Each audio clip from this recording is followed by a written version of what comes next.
ASEAN ministers endorse KL Declaration for Safe Digital Engagement. No Pope yet as conclave opens.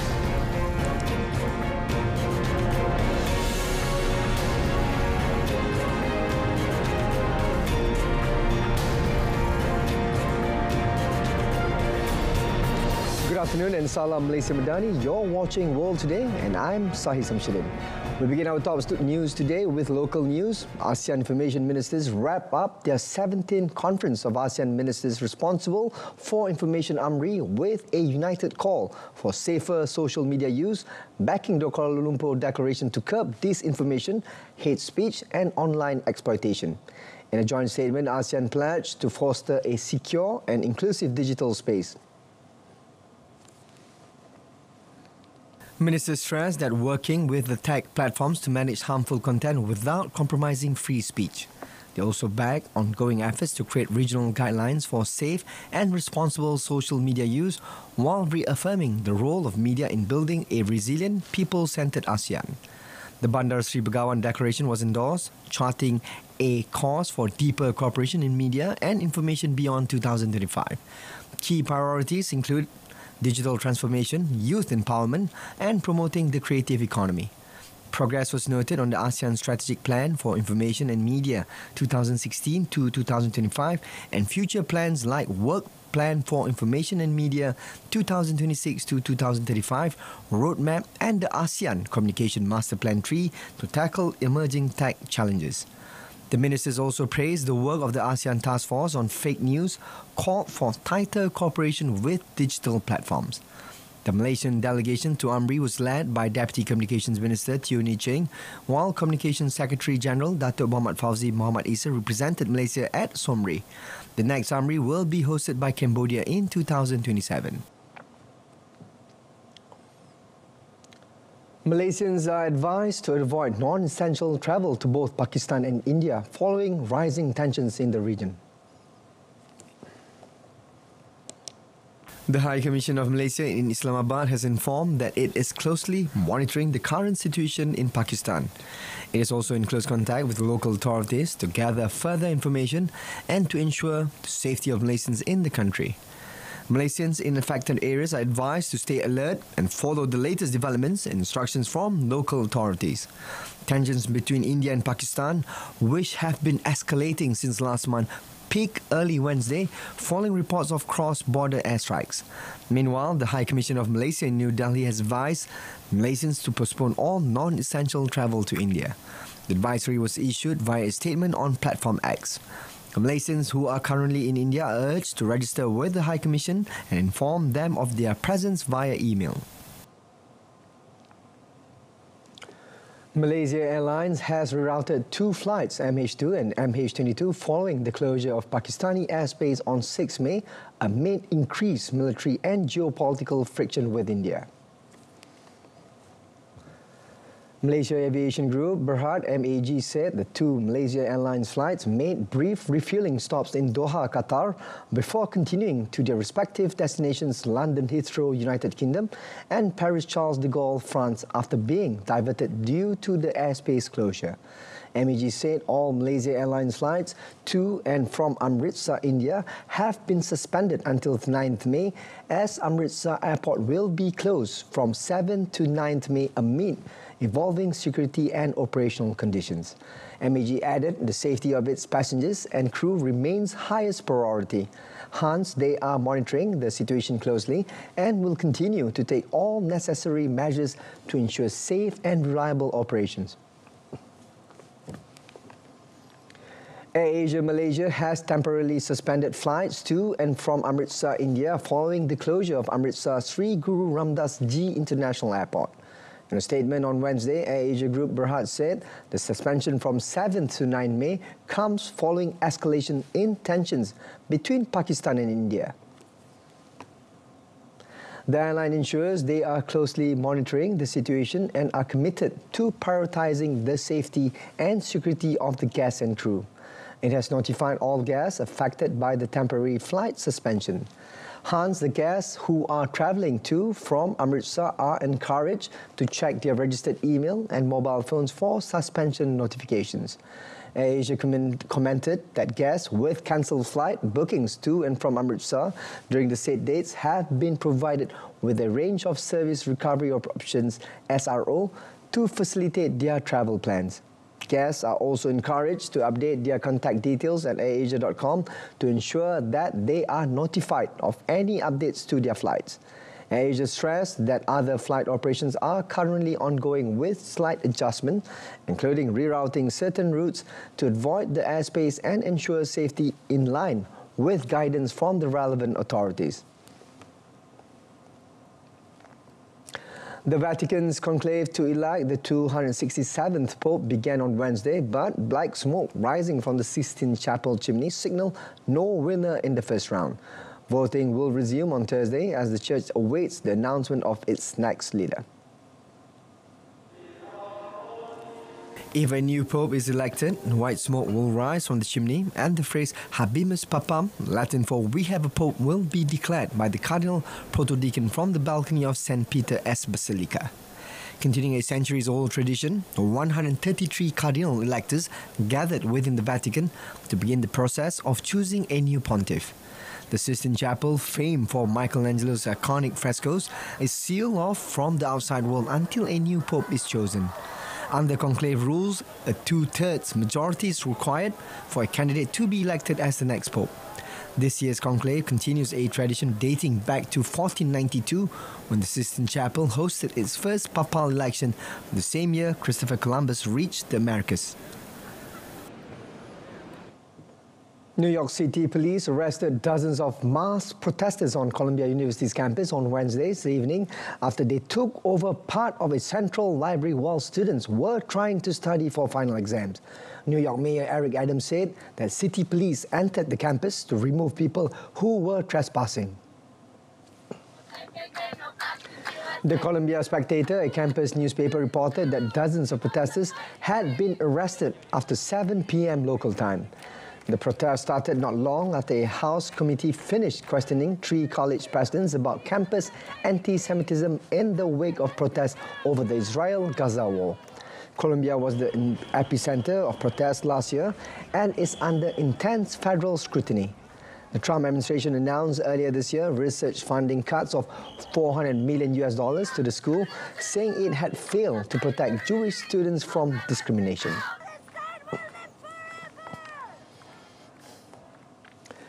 The US-based World Central Kitchen charity has halted work in the Gaza Strip, saying on Wednesday it had run out of supplies and been prevented by Israel from bringing in aid.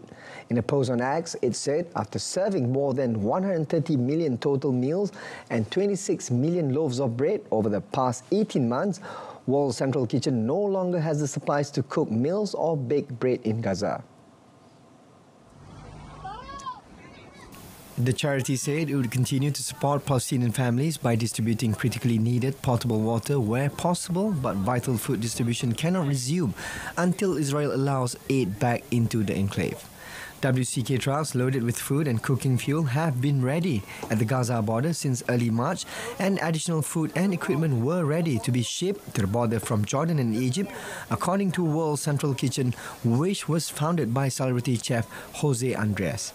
Israel has faced growing international pressure to lift an aid blockade that it imposed in March after the collapse of a US-backed ceasefire that had halted fighting for 2 months. Israel had accused agencies, including the United Nations, of allowing large quantities of aid to fall into the hands of Hamas fighters, who it accuses of seizing supplies intended for civilians and using them for their own forces. 6 European countries, Spain, Iceland, Ireland, Luxembourg, Norway and Slovenia, have rejected any changes to Gaza's demographics or territorial status. This stance was jointly declared by their foreign ministers following Israel's plans to expand military operations in the Palestinian territory. In a joint statement, the foreign ministers described the plans as a new and dangerous escalation. It added the plans would cross yet another red line and further endanger the Israeli-Palestinian conflict. The statement stressed that a military escalation would also worsen the situation faced by Palestinian civilians and put the lives of hostages in Gaza at greater risk. In addition, the foreign ministers urged Israel to stop restricting humanitarian aid to Gaza.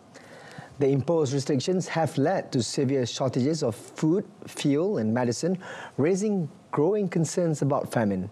The statement urged the resumption of the ceasefire and the unconditional release of all hostages.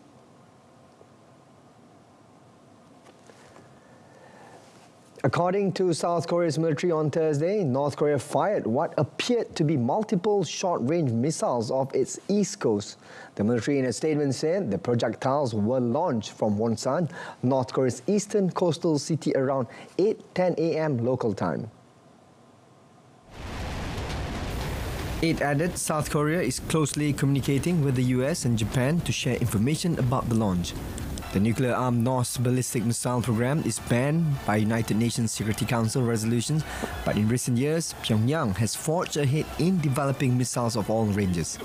In March, North Korea fired multiple ballistic missiles, opens new tab, while blaming the South Korean and the US militaries for conducting drills it calls dangerous and provocative. According to US and allied intelligence agencies as well as independent researchers, North Korea has also exported short-range ballistic missiles, among other weapons, to Russia for use in the war in Ukraine.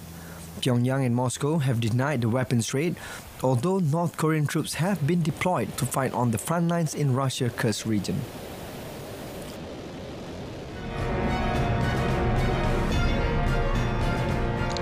Still ahead, Brazil lifts interest rate to nearly two-decade high of 14.75%.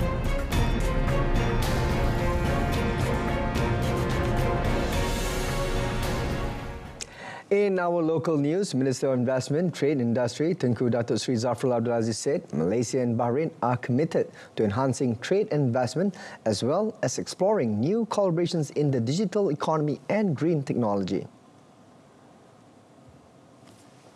In a post on X on Wednesday, Tengku Datuk Sri Zafrul shared about his meeting with Bahrain's Minister of Sustainable Development and CEO of the Bahrain Economic Development Board, Noor Ali Al Khulaif, and Bahrain's Minister of Industry and Commerce, Abdullah Adil Fakhro.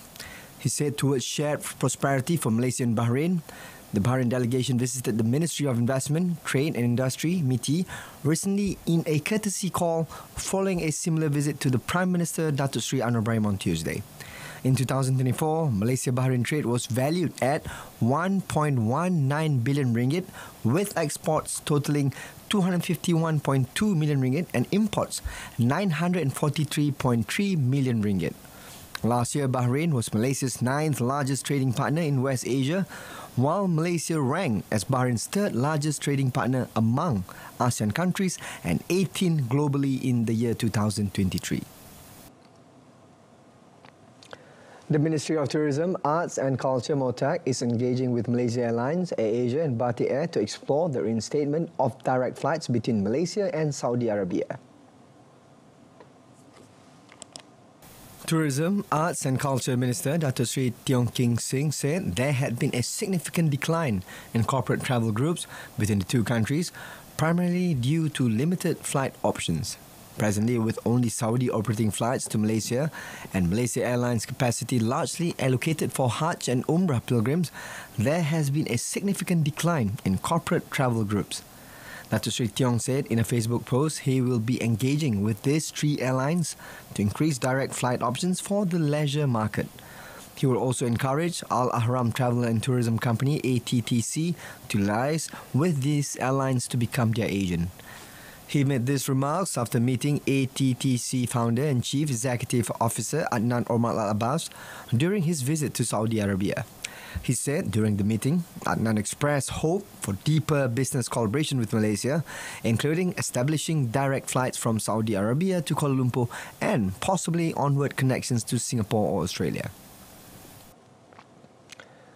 The US Federal Reserve on Wednesday announced another pause in rate cuts and warned of higher risk to its inflation and unemployment goals in a likely reference to President Donald Trump's tariff rollout. Policymakers voted unanimously to hold the US Central Bank's key lending rate at between 4.25% and 4.50%.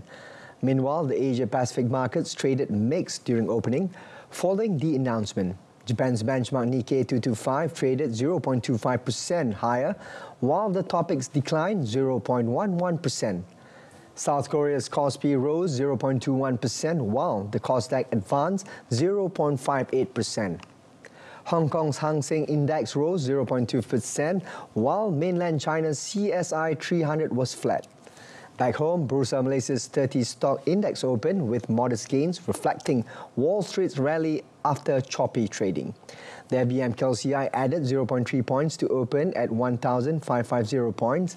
It is expected to hover between the 1,545 and 1,560 range today. Also, ringgit opened stronger against the US dollar today, supported by renewed buying interest. At 8 a.m., the local note appreciated to 4 points to 2,205 versus the greenback. Brazil's central bank raised its interest rate by a half point and kept its options open for either another hike or a pause at its next decision as policymakers face above target inflation and global economic uncertainty.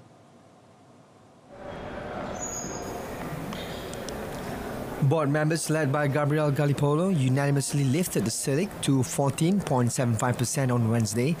In a statement, policymakers wrote they will still stay vigilant as the global environment is adverse and particularly unclear due to US economic and trade policies. Inflation in the country is expected to reach 5.5% this year due to the interest hike, exceeding the central bank's target of 3.6%. The central bank's move ignored warnings from President Luis Inácio Lula da Silva, who cautioned that such high rate hike could harm the country's economic growth. In addition, soaring food prices have prompted the government to eliminate import taxes on meat, sugar and coffee. However, the unemployment rate has continued to decline, reaching 7%. Germany's new government has ordered border police to turn away undocumented immigrants, including some asylum seekers, according to Interior Minister Alexander Dobrindt. Dobrindt on Wednesday announced the decision to rescind a 2015 instruction that had allowed entry for undocumented third country nationals, saying the new order is aimed at reducing irregular immigration because the numbers were too high. He said exceptions would be made for vulnerable groups, including pregnant women and children, but his assertion that Germany would turn away some asylum seekers goes beyond what the previous government was willing to do. He stressed that borders will not be closed, but will be controlled more strictly, and this stronger control of the borders will also lead to a higher number of rejections. The 2015 instruction was given under the then Chancellor Angela Merkel, whose term was defined by the arrival of hundreds of thousands of asylum seekers in Germany, many fleeing war in Syria. The rejection of asylum seekers is legally controversial. The coalition agreement between newly elected Chancellor Friedrich Merz, Conservatives and the Social Democrats said the move should be made in coordination with neighbouring countries. Dobrindt told reporters that there would be increased police presence at the border in the coming days. Various California fire agencies on Wednesday gathered for a fiery demonstration to show the importance of fireproofing homes as part of Wildfire Preparedness Week. Firefighting personnel said they are preparing for another potentially dangerous wildfire season after the Eaton and Palisades fires that destroyed thousands of properties. California Fire Marshal Daniel Berlin said the live fire demonstration showed the difference between a California and a typical unmitigated property. The fire year here in California has already been off to an incredibly destructive start. Now, we saw some rainfall in the spring months, but the grass, the brush, it's already starting to dry out. He added home hardening combined with defensible space, in particular that first 5 feet around the home, makes a huge difference.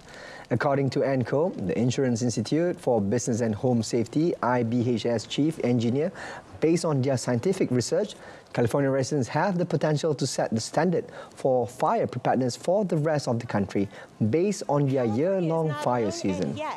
California is where we see the most activity.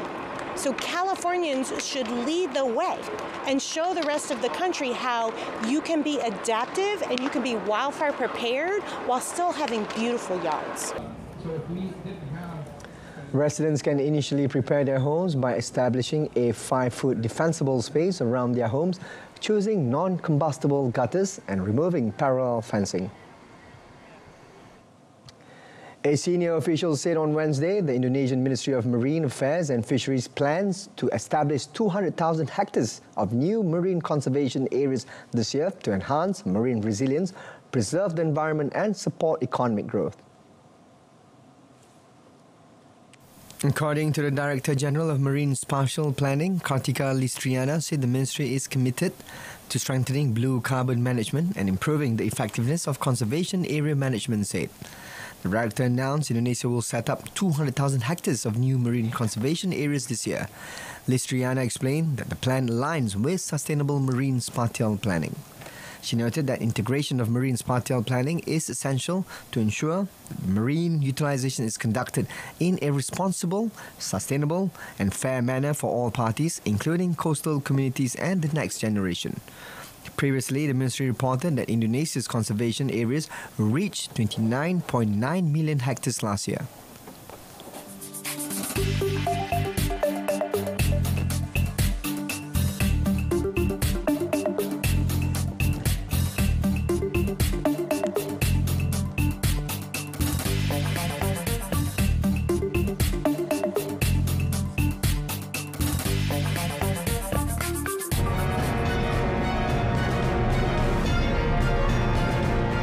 Next up in sports, Paris Saint-Germain beats Arsenal to reach Champions League final. Stay tuned.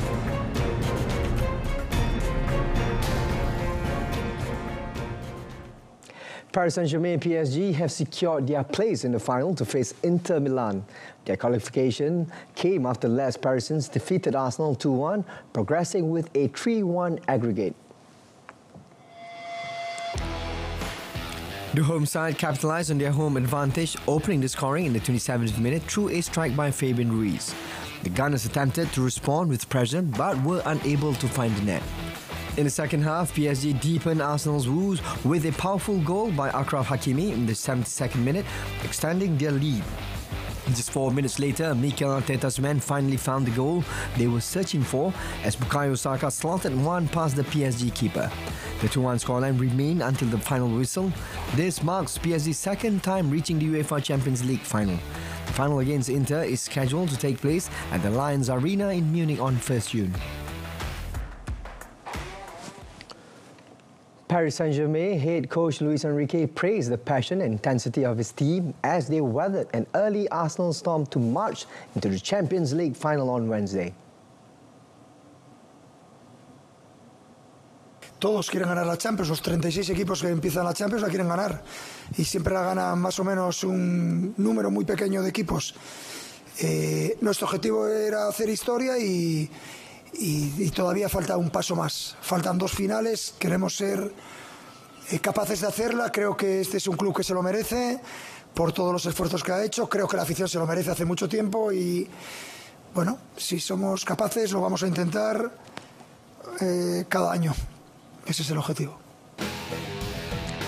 The measured 2-1 second leg victory in Paris earned them a second shot at Europe's top title.